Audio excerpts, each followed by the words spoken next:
Prepare yourself, you traitor! I am ready. I'm ready! Ready to face your fate?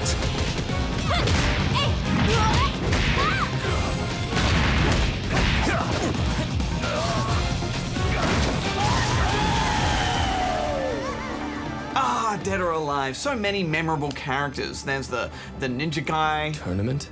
And the wrestling guy. I feel damn good! And don't forget the girls with big boobs, because they account for more than half of the roster.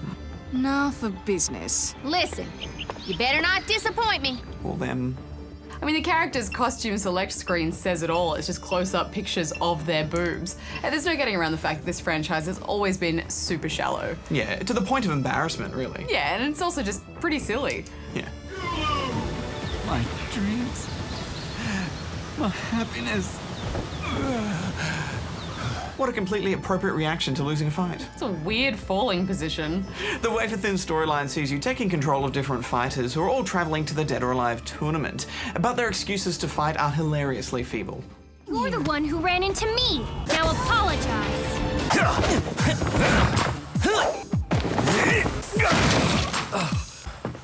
Sucker! Oh, it's on now. Plus, the facial animation looks like something from a decade ago. It's all stony expressions and bad lip syncing, and look, I'm sorry to go on about it, but the boobs do more acting than they do. They're like separate entities in themselves and just always moving. It's hypnotic. It's like they've become self-aware. Yeah. But then we were never going to get a serious game from the team who brought us this.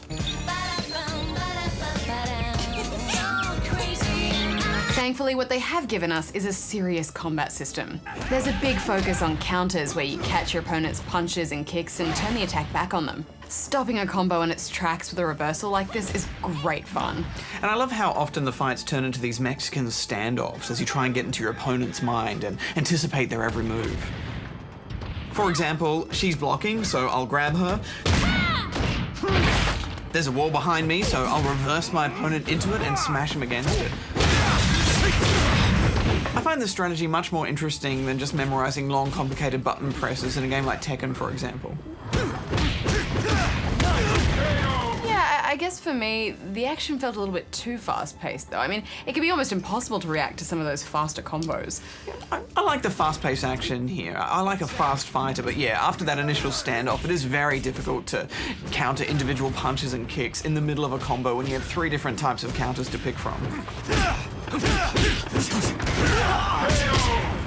And you can have the best strategy in the world, but when you come up against a button masher, there's no way you can play a defensive game. You're forced to go on the offensive. And it's a common problem in fighters, but I always feel like it's a bit more prevalent in Dead or Alive. Yeah, I'm a little bit guilty of button mashing. I mean, if I don't know a character's moves back to front, then of course I'm gonna button mash. And it's not my fault if the game gives me a free pass for mashing. I'm guilty of a mash now and then as well, Hex, but what I like is this game focuses you on getting inside the mind of the person you're playing, rather than just the character they're playing. Deep. Something even better than a good button mash are the power moves that smash your opponent right through walls. They look amazing. Plus, leaping out after them and continuing the fight is pretty cool too. And the ability to mix throws and mid-combo is handy because it makes the heavier grapplers more versatile. It was interesting to see Sega's Virtua Fighter characters making an appearance here.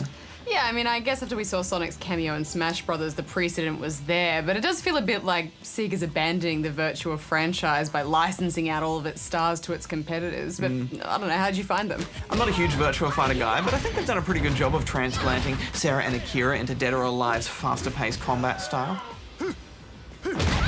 But we should wrap this up, Hex. What are you giving it? Well, I think it's got some stunning fight choreography, but I would just never keep playing a game like this because the boob factor is just such a joke. I'm giving it 7. You could say that the only thing well-rounded about these characters is the breast region, is the boobs. Oh dear, this is terrible. Tokyo's really scary. You could say that. I think if you look at a game like Street Fighter, they do such a good job of balancing crazy, silly characters and still making it have a nice aesthetic, you know, and I feel like this is just too silly and too booby, but still, it's a really solid combat system, especially when you're going up against an evenly matched opponent. I'm giving it 7 out of 10. Get ready, fight!